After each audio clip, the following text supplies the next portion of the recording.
Mi hermana ayudó a mis padres a destruir mi cara con crema blanqueadora ilegal para la piel, así que los corté a todos para siempre. 2 años después, mi hermana vino arrastrándose de vuelta, aterrorizada y rogando ayuda. Mi familia son las personas más racistas que he conocido. Cada vez que salíamos durante el verano, mi mamá contaba el número de veces que mi hermana mayor y yo salíamos de la sombra. Y cuando llegábamos a casa, cada vez equivalía a una bofetada fuerte. Y durante años, nuestra rutina matutina consistía en que nuestra mamá frotara blanqueador de piel del Dollar Tree por todo nuestro cuerpo. Y mientras más blancas nos veíamos, mejor trato nos daba. Recuerdo que siempre quise ser una niña normal. Pero mi hermana, por otro lado, era una reina blanqueada. Cada noche, ponía una alarma cada 2 horas para hacer que su sueño fuera lo más interrumpido posible. De esa manera, estaba exhausta todo el tiempo, lo que naturalmente la hacía ver más pálida. Como que demonios. Y en lugar de que nuestros padres le dijeran que su salud era más importante que asegurarse de que no se viera hispana, la trataban como realeza. La colmaban de vestidos hermosos, joyería cara, literalmente cualquier cosa que quisiera. Pronto se hizo claro quién era la niña dorada. Y si yo quería su amor, esto es lo que tenía que hacer. Pero estaba desesperada por encontrar otras formas. Sacar puros 10 en la escuela, limpiar la casa de arriba a abajo cada fin de semana, darle masajes de pies a mis padres. Gracias, cariño, pero realmente desearía que trabajaras así de duro en conseguir una hermosa piel pálida como tú. Hermana, siempre decían. Y después de que mis padres me compraran, un producto literal de decoloración. Para el cabello enviado desde África para mi cumpleaños número 16. Pasé todo el día llorando en el oso de peluche de Barnes & Noble en mi cuarto. Y fue entonces cuando mi hermana entró y me abrazó. Pensé que iba a decir que siempre estaría ahí para mí, que debajo del color de piel, yo seguía siendo su hermana, y eso era todo lo que importaba. Pero no, Hila, te amo y quiero ayudarte. Mírame. La miré a ella desnutrida, las ojeras formando cráteres bajo sus ojos, las quemaduras químicas en su cuero cabelludo por alisar su cabello.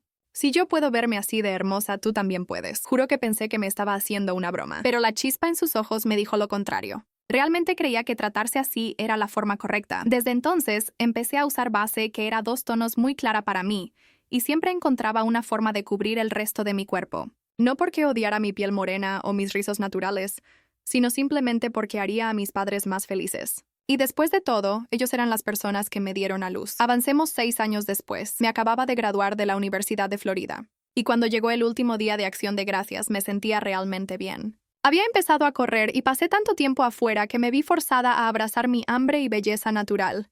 Y me encantó. Y a mi novio Carlos también le encantó, jajaja. Él era mitad puertorriqueño, mitad italiano, y muy familiarizado con todo el tema del racismo internalizado. Pero también pasaba por blanco, así que esperaba que todo con mis padres estuviera bien hasta que la realidad golpeó. Me presenté en la casa de mis padres con él tomándome de la mano. Incluso me había puesto una base ligeramente más clara para suavizar el golpe de todo. Cuando se abrió la puerta, vi a una mujer que se parecía a mi hermana, excepto más deprimida, mortalmente pálida y extremadamente delgada. Mi corazón se rompió y supongo que el suyo también, porque tan pronto como nos vio gritó, «Dios mío, ¿qué le estás haciendo a nuestro linaje?» Mi novio inmediatamente apretó mi mano como diciendo, «Está bien, podemos con esto». Mientras tanto, las lágrimas corrían por mi cara. «Mi amor, ¿qué te has hecho?» Mi mamá gritó mientras trataba de deshacer mi moño y alisarlo con sus dedos. Y fue entonces cuando vio a Carlos. Su boca se abrió tanto que pensé que su mandíbula se iba a partir en 2. Casi me tenías creyendo que este mono realmente era tu novio, pero entiendo que eres joven. Solo jugando. Luego se rió para sí misma, como si fuera la cosa más divertida del mundo. Mi papá entonces agarró mi mano para llevarme adentro e inmediatamente le entregó a mi hermana la crema blanqueadora de piel para ponérmela en la cara, excepto que no era la misma de cuando era niña. Esta dolía. ¡Para! ¡Aléjate de mí!, grité, lágrimas corriendo por mi cara. En segundos, ampollas llenaron mi cara y me estaba pelando por todas partes. Mientras gritaba, Carlos llamó al hospital. Pensé que para este punto mis padres se darían cuenta de que estaban siendo idiotas. Pero no, mi papá trató de luchar con Carlos para quitarle el teléfono. El dolor es belleza. Árida será hermosa. Mientras tanto, toda mi cara se sentía como si hubiera sido sumergida en salsa picante, más de 100 veces. Por suerte, llegaron. Y para cuando las enfermeras me vieron, mis cejas ya habían sido quemadas. A la mañana siguiente, cuando desperté del procedimiento de injerto de piel, me enfrenté a mi novio besando mi mano y diciéndome hermosa hasta que revisé mi teléfono. Inmediatamente noté que había sido bombardeada con docenas de textos y llamadas perdidas. El primer mensaje de voz estaba enojado, diciéndome que era una decepción para la familia. El segundo era amenazante. Para el 10º, mi hermana estaba rogando que no presionara cargos. Son nuestros padres, dijo en el mensaje. Solo quieren lo mejor para nosotras. Por favor, ven a casa y podemos arreglar esto. No podía creer que aún los estuviera defendiendo después de todo. Su voz sonaba hueca, derrotada, como alguien que había dejado de luchar hace mucho tiempo. Carlos se sentó conmigo mientras escuchaba los mensajes. Su cara se puso más preocupada con cada uno. Laila, dijo en voz baja, esto no es normal. Lo que te hicieron es abuso. Siempre ha sido abuso. Tomó mi mano suavemente, cuidadoso de no disturbar la línea cuerda. Sabía que tenía razón, pero escucharlo decirlo en voz alta hizo que algo hiciera clic dentro de mí. Todos estos años, he estado tratando de ganar amor que debería haber sido incondicional. He estado dejando que me lastimen física y emocionalmente porque pensé que eso era lo que significaba familia. Había normalizado su comportamiento. Hice excusas por su crueldad y me culpé por no ser lo que querían. La trabajadora social del hospital vino más tarde ese día. Preguntó sobre mis quemaduras y por primera vez en mi vida, le dije a alguien toda la verdad sobre mi familia. No puedo decirte lo que hice después en este video corto. Historia completa en el canal. Enlace abajo. Aún estaba en el hospital cuando decidí presentar cargos. La trabajadora social me ayudó a presentar un reporte policial y honestamente estaba aterrorizada. Mis manos temblaban tanto que apenas podía firmar los papeles. El oficial que tomó mi declaración era este tipo mayor llamado Oficial Ramírez, que siguió mirándome con estos ojos tristes, como si hubiera visto este tipo de cosa antes. Estás haciendo lo correcto, me dijo mientras describía los años de abuso. No voy a mentir, casi me echo atrás como 50 veces durante esa conversación. Hay esta culpa extraña que viene con reportar a tus propios padres, incluso cuando literalmente han quemado tu cara con blanqueador ilegal para la piel. Carlos se quedó conmigo todo el tiempo.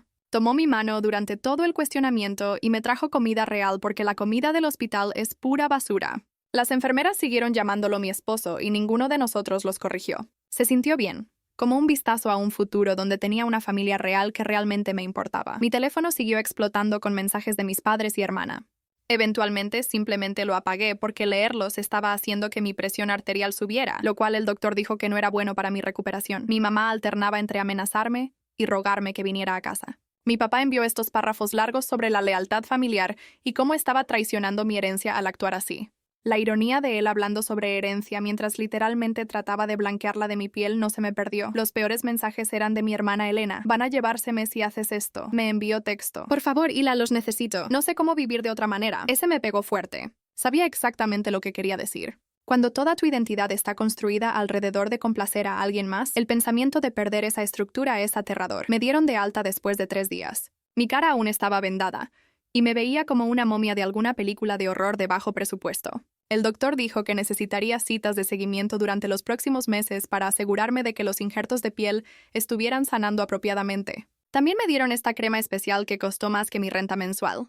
Gracias a Dios por el seguro de Carlos que cubrió la mayoría, fuimos directamente al apartamento de Carlos. No podía enfrentar regresar a mi lugar sabiendo que mis padres podrían aparecer ahí. Carlos vivía en este pequeño de una recámara cerca del campus con muebles desiguales y una cocina apenas lo suficientemente grande para darse la vuelta, pero se sentía más seguro que cualquier lugar donde hubiera vivido antes. Esa primera noche lejos del hospital tuve un colapso completo. Estoy hablando de llorar feo, mocos por todas partes, todo. Carlos simplemente me abrazó y me dejó sacarlo todo. Seguía diciendo cómo debería haber hecho algo antes, cómo debería haber protegido a Elena, cómo tal vez estaba reaccionando exageradamente. Carlos solo escuchó, ocasionalmente limpiando mis lágrimas cuidadosamente para evitar las vendas. ¿Sabes cuál es la parte más loca?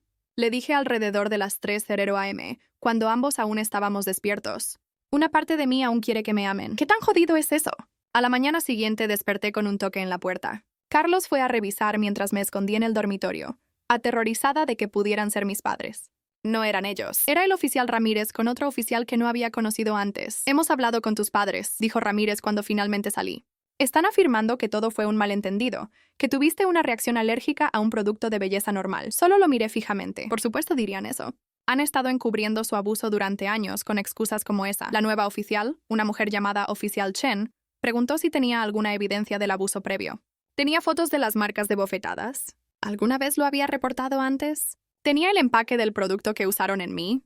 No tenía nada de eso. ¿Quién toma fotos de su abuso cuando era niña? ¿Quién guarda las botellas vacías de las cosas que los lastiman? Empecé a entrar en pánico pensando que no me creerían, que mis padres se saldrían con la suya como siempre lo habían hecho. Entonces Carlos habló. El hospital tiene el análisis químico de lo que estaba en su cara. Eso debería probar que no era un producto de belleza normal. La oficial Chen asintió e hizo una nota. Obtendremos ese reporte. Mientras tanto, hemos emitido una orden de restricción temporal. Tus padres no pueden contactarte o acercarse a ti. Después de que se fueron, revisé mi teléfono otra vez. 17 llamadas perdidas de mi mamá, 12 de mi papá y 23 de Elena. Más un montón de textos. El más reciente de Elena hizo que mi estómago se hundiera. Están diciendo que estás mentalmente inestable, que siempre has inventado historias para llamar la atención. Tienen fotos tuyas viéndote feliz en eventos familiares para probarlo. Le mostré el mensaje a Carlos. Van a torcer todo, dije. Van a hacer que parezca que soy la loca. Carlos sugirió que me acercara a cualquiera que pudiera haber presenciado el abuso a lo largo de los años. Mi mente inmediatamente fue a mi vieja vecina, la señora Patel, quien solía dejarme esconderme en su apartamento a veces cuando las cosas se ponían mal en casa.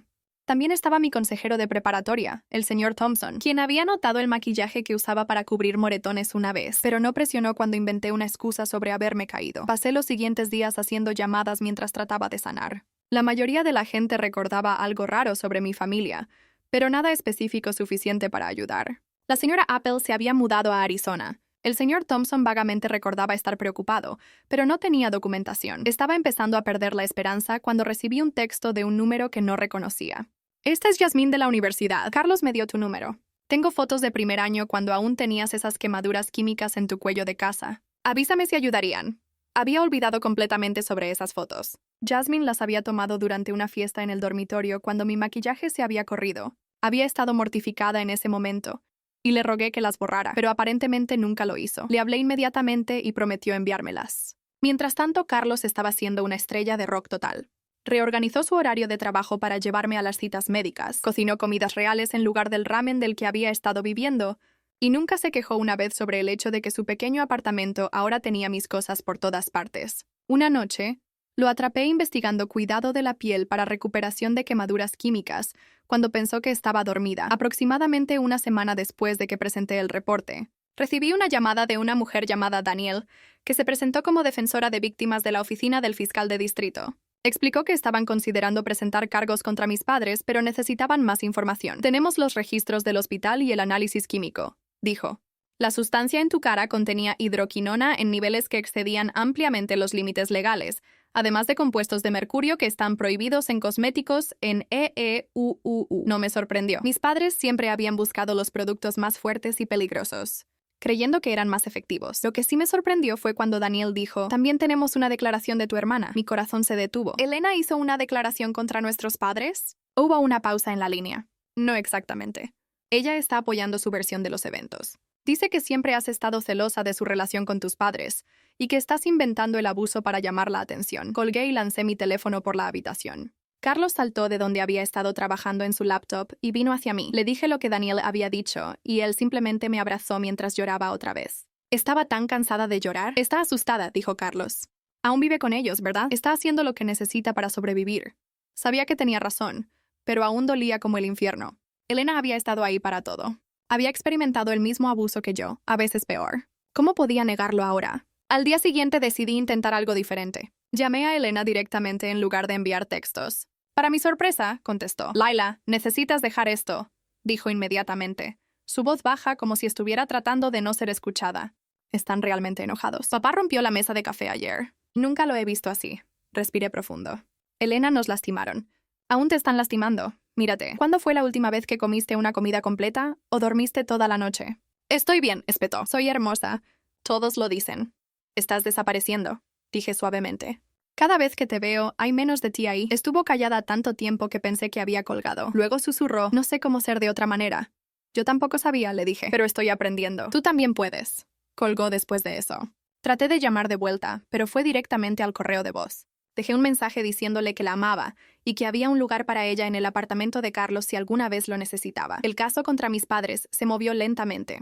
Hubo entrevistas y papeleo y más entrevistas. El fiscal de distrito decidió acusarlos de asalto y poner en peligro a un menor basándose en el incidente reciente. Pero los años de abuso pasado eran difíciles de probar. Daniel le explicó que sin documentación o testigos, sería mi palabra contra la suya. Carlos sugirió que empezara a escribir todo, cada incidente que pudiera recordar con tantos detalles como fuera posible. Incluso si no ayuda al caso, dijo, podría ayudarte a procesar todo.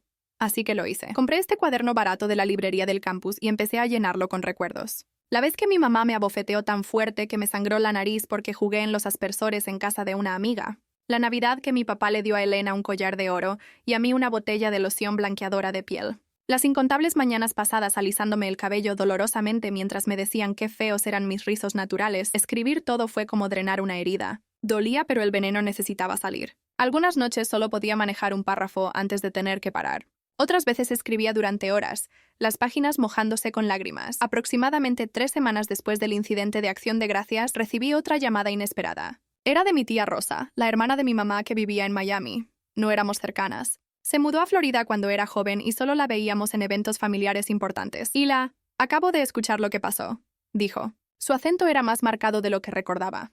Tu madre me llamó llorando, diciendo que estás inventando mentiras terribles sobre ellos. Mi estómago se hundió. Genial. Ahora estaban reuniendo a la familia extendida contra mí. No son mentiras. Tía, me han estado abusando a mí y a Elena durante años. Hubo una pausa. Entonces la tía Rosa dijo algo que cambió todo. Lo sé. 2 palabras simples, pero me pegaron como un camión.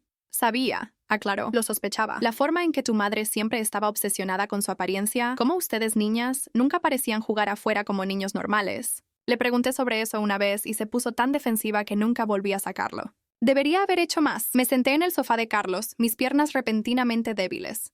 ¿Por qué me llamas ahora? Porque te creo, dijo. Y porque encontré algo. Cuando tu madre y yo estábamos creciendo, nuestra abuela le hizo cosas similares a ella. Encontré diarios viejos de tu madre donde escribía sobre eso. El blanqueamiento de piel, la obsesión con verse más europea, le fue hecho a ella también. Esta revelación no excusaba lo que mis padres habían hecho, pero me ayudó a entenderlo un poco mejor. El ciclo de abuso había comenzado mucho antes de que yo naciera. Mi madre había internalizado el racismo de su propia abuela y nos lo había pasado. La tía Rosa se ofreció a enviarme los diarios y a testificar si era necesario. También dijo que podía quedarme con ella en Miami si necesitaba alejarme más de mis padres. Le agradecí, pero le dije que estaba bien quedándome con Carlos por ahora. Al día siguiente, tuve otra cita de seguimiento con el dermatólogo. El doctor parecía complacido con cómo mi cara estaba sanando. El enrojecimiento se estaba desvaneciendo, y la piel nueva estaba creciendo apropiadamente. Habría algunas cicatrices, pero menos de lo que inicialmente temían. «Tienes suerte», dijo el doctor mientras me examinaba. Esto podría haber sido mucho peor. Mientras salíamos de la clínica, divisé una figura familiar en el estacionamiento. Elena estaba recargada contra su auto, viéndose aún más delgada que la última vez que la había visto. Cuando nos vio, se enderezó y caminó hacia nosotros vacilante. «¿Qué haces aquí?», pregunté, sorprendida. «Seguí el auto de mamá cuando fue de compras», dijo. «Sabía que tenías una cita hoy». Lo vi en el calendario en casa. Carlos se paró ligeramente detrás de mí, una presencia protectora, pero dándonos espacio para hablar. Elena lo miró nerviosamente antes de enfocarse de vuelta en mí. «He estado pensando en lo que dijiste», susurró, «sobre desaparecer». Me miré en el espejo esta mañana y no pude reconocerme. Quería abrazarla, pero se estremeció cuando me moví más cerca. «Elena, puedes obtener ayuda. Puedes salir como yo lo hice», negó con la cabeza frenéticamente. «No puedo». «¿Me están vigilando todo el tiempo ahora?» Papá tomó mi teléfono. «Estoy usando el de mamá mientras ella está comprando». Miró sobre su hombro ansiosamente. «No tengo a dónde ir. Puedes quedarte con nosotros», dijo Carlos inmediatamente. «Haremos espacio». Elena lo miró como si estuviera hablando un idioma extranjero. La idea de alguien ofreciendo ayuda sin esperar nada a cambio parecía confundirla. «¿Por qué harías eso? Ni siquiera me conoces. Eres su hermana», dijo simplemente, como si eso lo explicara todo. Y supongo que para él sí lo hacía. Elena empezó a responder cuando su teléfono vibró. Lo revisó y su cara se puso pálida. Mamá terminó de comprar. «Tengo que irme». Se volteó para irse. Se detuvo y me entregó una pequeña unidad USB. «Encontré esto en la oficina de papá. Son sus registros financieros. Han estado ordenando ese blanqueador de piel del extranjero durante años. Todo está ahí. Los pagos, la información de envío». Tomé la unidad, atónita. «Elena, esto podría ser realmente importante para el caso». «Lo sé», dijo. «Por eso lo tomé». Empezó a alejarse. Luego gritó por encima del hombro. «Trataré de ir a tu lugar mañana. Envíame la dirección por texto». Mientras la vimos apresurarse por el estacionamiento, Carlos apretó mi mano. «Es más fuerte de lo que piensa. Ambas lo somos», respondí. Esa noche, revisamos los archivos en la unidad USB. Elena había tenido razón. Había años de registros mostrando compras regulares de productos ilegales de blanqueamiento de piel de proveedores en África y Asia. Algunos de los ingredientes listados eran aterradores: compuestos de mercurio, hidroquinona de alta concentración, incluso algo llamado propionato de clobetasol, que una búsqueda rápida en Google reveló que era un esteroide de fuerza de prescripción nunca destinado para uso a largo plazo en la cara. Inmediatamente llamé a Daniel y le conté sobre la nueva evidencia. Parecía emocionada, diciendo que esto podría fortalecer su caso significativamente. Organizó que llevara la unidad a su oficina la mañana siguiente. Estaba nerviosa por Elena viniendo al lugar de Carlos. ¿Y si nuestros padres la siguieron? ¿Y si cambió de opinión? Carlos sugirió que limpiáramos un poco y nos aseguráramos de que hubiera comida que le pudiera gustar. Recordé que solía amar las quesadillas antes de que empezara a restringir severamente su alimentación, así que conseguimos ingredientes para eso. El siguiente día pasó sin señales de Elena. Envié texto al número del cual había llamado, pero no obtuve respuesta. Para la noche, estaba caminando de un lado a otro en el apartamento de Carlos, convencida de que algo le había pasado. Tal vez no pudo escapar, sugirió Carlos. O tal vez está asustada. Justo cuando estábamos a punto de darnos por vencidos y cenar sin ella, hubo un toque suave en la puerta. Carlos revisó por la mirilla y rápidamente la abrió. Elena estaba parada ahí, una pequeña mochila apretada contra su pecho, su cara aún más pálida que de costumbre. Saben que tomé la unidad, dijo tan pronto como estuvo adentro. Papá la estaba buscando por todas partes. Cuando no pudo encontrarla, empezó a gritarle a mamá, diciendo que ella debió haberla movido. Me fui mientras estaban peleando. La abracé, y esta vez no se alejó. Se sentía tan frágil en mis brazos como un pájaro con huesos huecos. ¿Estás segura ahora?, le dije, aunque no estaba completamente segura de que eso fuera cierto. Carlos hizo quesadillas mientras ayudé a Elena a instalarse. No teníamos mucho espacio, pero habíamos despejado una esquina de la sala y puesto un colchón de aire con sábanas limpias y mantas. Elena miró esta configuración simple como si fuera una habitación de hotel de lujo. No he dormido más de 2 horas seguidas en años, admitió mientras se sentó en el borde del colchón. Mamá dijo, las personas hermosas no necesitan mucho sueño. Bueno, esta noche puedes dormir tanto como quieras, le dije. Sin alarmas. Cenamos juntas, y noté a Elena tomando pequeños bocados y empujando la comida alrededor de su plato para hacer que pareciera que había comido más de lo que había comido. No comenté sobre eso. La recuperación tomaría tiempo para ambas. Después de cenar, Elena se duchó. Cuando salió usando una de las camisetas de Carlos que le colgaba como un vestido en su estructura delgada, noté moretones en sus brazos que no habían sido visibles antes. ¿Se lastimaron cuando descubrieron sobre la unidad?, pregunté tratando de mantener mi voz calmada. Elena miró las marcas como si las estuviera viendo por primera vez. Papá me agarró. Hace eso a veces cuando está enojado. Lo dijo tan naturalmente, como si estuviera comentando sobre el clima. Tomé fotos de los moretones con mi teléfono. Más evidencia. Luego ayudé a Elena a aplicar un poco de mi crema sanadora en ellos. Nos sentamos juntas en el colchón de aire después. Ninguna de nosotras sabía muy bien qué decir. Perdón por decirles que estabas mintiendo. Finalmente susurró. Estaba asustada. Lo sé, dije. No necesitas disculparte. Se quedó dormida rápidamente, el agotamiento finalmente alcanzándola. La cubrí con una manta extra y me uní a Carlos en su dormitorio. Hablamos en voces bajas sobre qué hacer después. Tener a Elena con nosotros cambió las cosas. Ahora necesitábamos protegerla a ella también. A la mañana siguiente, llamé a Daniel otra vez para actualizarla sobre la situación. Sugirió traer a Elena para hacer su propia declaración ahora que estaba lejos de nuestros padres. Elena estuvo de acuerdo, aunque claramente estaba aterrorizada. ¿Y si no me creen a mí tampoco?, preguntó mientras manejábamos a la oficina del fiscal de distrito. ¿Y si piensan que estoy inventando también? Los moretones ayudan, dije, odiando tener que decir esas palabras. Y ahora tenemos los registros financieros. La entrevista de Elena duró más de 2 horas. Carlos y yo esperamos afuera, ninguno de nosotros hablando mucho. Cuando finalmente emergió, sus ojos estaban rojos por llorar, pero se veía de alguna manera más ligera, como si hubiera puesto abajo una mochila pesada después de cargarla por millas. ¿Me creen?, dijo, su voz llena de asombro. Van a agregar cargos basados en lo que me pasó a mí también. Daniel salió después de ella y explicó que con el testimonio de Elena y los registros financieros, ahora tenían un caso mucho más fuerte. Estaban agregando cargos de abuso infantil, poner en peligro a un menor y asalto para ambas de nosotras, además de cargos adicionales relacionados con importar sustancias ilegales. Estaremos solicitando una fecha de corte pronto, dijo. Ambas probablemente necesitarán testificar. El pensamiento de enfrentar a nuestros padres en corte hizo que mi estómago se revolviera, pero asentí. Estaremos listas. Esa tarde, recibimos una llamada del oficial Ramírez. Nuestros padres habían sido arrestados. Los tenían detenidos esperando fianza, la cual había sido puesta lo suficientemente alta que probablemente no podrían pagarla inmediatamente. Las noticias deberían haberme hecho sentir más segura, pero en cambio, solo me sentí vacía. Elena tuvo una reacción diferente cuando le conté. Estalló en lágrimas. No lágrimas tristes, sino algo más cercano al alivio. ¿Realmente se acabó?, siguió preguntando. ¿No pueden hacerme regresar? Realmente se acabó, confirmé, abrazándola mientras lloraba. Las siguientes semanas fueron un torbellino de reuniones legales, citas de terapia que Daniel había arreglado para ambas, y ajustándose a nuestra nueva situación de vida. El pequeño apartamento de Carlos estaba apretado con 3 personas, pero lo hicimos funcionar. Elena durmió en el colchón de aire. Yo tomé el sofá, y Carlos mantuvo su cama. Nunca se quejó, ni siquiera cuando Elena tenía pesadillas que nos despertaban a todos o cuando accidentalmente usé su cepillo de dientes. La salud física de Elena era preocupante. Años de privación del sueño y alimentación restringida habían causado un daño serio. Encontramos un doctor que se especializaba en trastornos alimentarios y empezó a verlo 2 veces por semana. La primera vez que comió una comida completa sin calcular calorías o revisar su tono de piel después, lloró. Mi cara continuó sanando. El dermatólogo estaba complacido con mi progreso, aunque me advirtió que fuera extremadamente cuidadosa sobre la exposición al sol en la piel nueva. La ironía no se me perdió. Después de años de ser castigada por exposición al sol, ahora tenía una razón médica legítima para evitarlo. Nuestros padres fueron eventualmente liberados bajo fianza, con órdenes estrictas de no contactarnos. Violaron esas órdenes casi inmediatamente, enviando emails de cuentas nuevas e incluso teniendo amigos que nos llamaran con mensajes. Daniel nos ayudó a documentar cada violación, la cual dijo que solo fortalecería el caso contra ellos. La Navidad llegó y se fue. Fueron las primeras vacaciones que había pasado lejos de mis padres, y mientras había algo de tristeza, también había una sensación de libertad.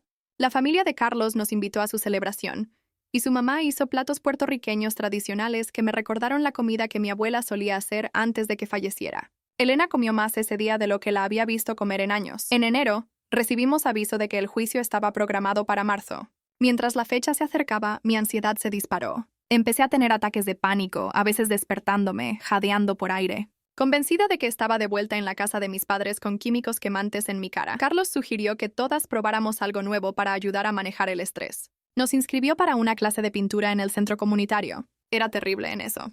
Mis árboles parecían manchas verdes y mis puestas de sol como si alguien hubiera derramado jugo de naranja en el lienzo. Pero era divertido y durante esas 2 horas cada semana no pensaba en el juicio o mis padres o las cicatrices en mi cara. Elena resultó ser sorprendentemente buena pintando. Su primer intento en un paisaje estaba realmente decente, con montañas que parecían montañas y un cielo con perspectiva apropiada. El instructor elogió su trabajo y vi la cara de mi hermana iluminarse con orgullo genuino, tal vez por primera vez en su vida. Nunca supe que podía hacer algo hermoso en lugar de solo tratar de ser hermosa, me dijo después. Febrero trajo un desarrollo inesperado. La tía Rosa llamó para decir que había hablado con otros miembros de la familia sobre lo que había pasado. Para mi shock, varios primos y otra tía se presentaron con sus propias historias sobre el comportamiento de mis padres. Habían visto cosas a lo largo de los años: el enfoque excesivo en nuestra apariencia, la forma en que nos encogíamos cuando nuestros padres levantaban sus manos, cómo nunca usábamos mangas cortas incluso en verano. Están dispuestos a proporcionar declaraciones, dijo la tía Rosa. Deberían haber hablado antes, pero están tratando de hacer lo correcto ahora. Estos testimonios adicionales fortalecieron nuestro caso aún más. Daniel parecía cada vez más confiada sobre el resultado, aunque nos advirtió que los casos de corte pueden ser impredecibles. Mientras marzo se acercaba, Elena hizo un progreso notable. Había ganado una cantidad saludable de peso, y su cabello estaba empezando a verse menos quebradizo. Aún luchaba con el sueño, a menudo quedándose despierta tarde pintando en lugar de poner una alarma para deliberadamente despertarse. Pero era un paso en la dirección correcta. También estaba sanando, tanto física como emocionalmente. Las cicatrices en mi cara se estaban desvaneciendo, aunque nunca desaparecerían completamente. Había empezado a usar mi cabello natural todo el tiempo, abrazando los rizos que me habían enseñado a odiar. Carlos dijo que me quedaban, y estaba empezando a estar de acuerdo. Una semana antes del juicio, recibimos un visitante inesperado. La hermana de nuestro padre, la tía Lucía, apareció en el apartamento de Carlos sin anunciarse. Carlos estaba en el trabajo, así que éramos solo Elena y yo cuando tocó. «Tus padres me enviaron», dijo tan pronto como abrimos la puerta. «Quieren hacer un trato». Elena empezó a cerrar la puerta, pero la tía Lucía metió su pie. «Solo escúchenme.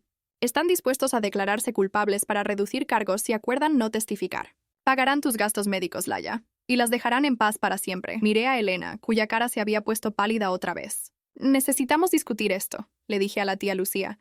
«Regresa mañana». Después de que se fue, Elena y yo llamamos a Daniel inmediatamente. Aconsejó contra aceptar cualquier trato sin ella presente, y dijo que vendría esa noche para discutirlo. Cuando Daniel llegó, explicó que nuestros padres probablemente se estaban poniendo nerviosos sobre el juicio.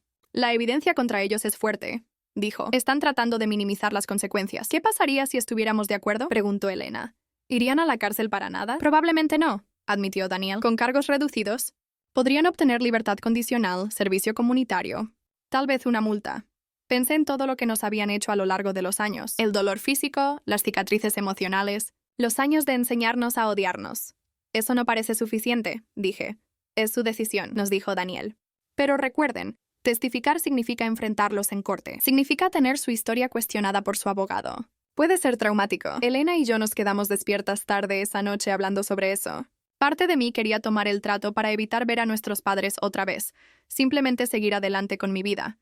Pero otra parte necesitaba que enfrentaran consecuencias reales. «¿Qué quieres hacer?», Le pregunté a Elena alrededor de la medianoche. Estuvo callada durante mucho tiempo antes de responder. Quiero que sepan que no nos rompieron. Quiero mirarlos a los ojos y contar mi historia. Al día siguiente, cuando la tía Lucía regresó, le dimos nuestra respuesta. No hay trato. Testificaríamos. La semana antes del juicio fue tensa. Tuve problemas para dormir e incluso Carlos parecía nervioso. Elena se sumergió en la pintura, creando imágenes oscuras y arremolinadas que de alguna manera capturaban exactamente cómo me sentía. La noche antes del juicio, Carlos nos cocinó una cena especial. Había hecho la receta de su abuela para arroz con gandules e incluso compró una botella de sidra espumosa para que pudiéramos brindar, sin importar lo que pase mañana, dijo levantando su vaso.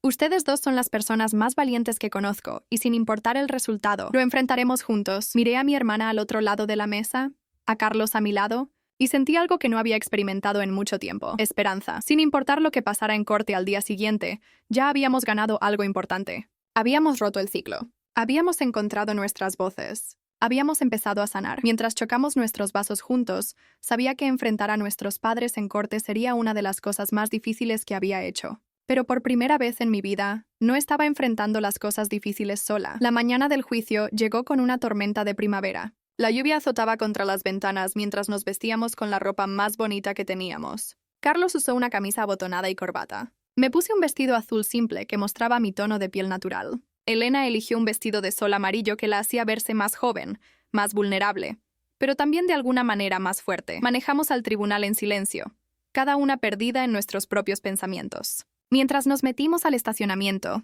divisé a nuestros padres caminando hacia la entrada, acurrucados bajo un paraguas negro grande. Mi madre usaba un sombrero jalado bajo sobre su cara como si tratara de esconderse. Mi padre caminó rígidamente a su lado, su espalda muy derecha. ¿Están listas?, preguntó Carlos, apagando el motor. Miré a Elena, quien asintió ligeramente. Tan listas como podemos estar, respondí. Caminamos al tribunal juntas, listas para contar nuestra historia, listas para enfrentar nuestro pasado, para que finalmente pudiéramos movernos hacia nuestro futuro. Entré a esa sala del tribunal sintiéndome como si fuera a vomitar. Mis manos temblaban tanto que tuve que meterlas en mis bolsillos para esconderlo. Carlos mantuvo su brazo alrededor de mis hombros todo el tiempo, y Elena se quedó pegada a mi otro lado. La sala del tribunal era más pequeña de lo que esperaba. Nada como esas elegantes que ves en programas de TV. Solo un cuarto regular con bancas de madera, iluminación fluorescente y una banca del juez al frente. Nuestros padres ya estaban sentados del otro lado con su abogado, este tipo de aspecto elegante en un traje caro. Mi mamá tenía su cabello jalado hacia atrás apretado y usaba más maquillaje que de costumbre, probablemente tratando de cubrir qué estresada estaba. Mi papá solo miró directamente hacia adelante, ni siquiera mirándonos. No podía decir si nos estaba ignorando a propósito o simplemente no podía enfrentarnos. Daniel nos encontró en nuestra mesa y repasó algunos detalles de último minuto. Recuerden, solo digan la verdad, dijo. No dejen que su abogado las intimide. El juez entró y todos se levantaron. Era este tipo mayor blanco con lentes gruesos y una expresión seria. Explicó los cargos y el proceso, pero honestamente, estaba tan nerviosa que apenas escuché nada de eso. Solo seguí mirando a mis padres, preguntándome cómo las personas que se suponía me amaran incondicionalmente podrían haberme lastimado tan mal. Mi mamá testificó primero. Se sentó en el estrado de testigos viéndose toda inocente, hablando sobre cómo solo quería que sus hijas tuvieran las mejores oportunidades en la vida. En nuestra cultura, la piel más clara abre puertas, dijo con esta sonrisa triste. Solo quería que tuvieran éxito.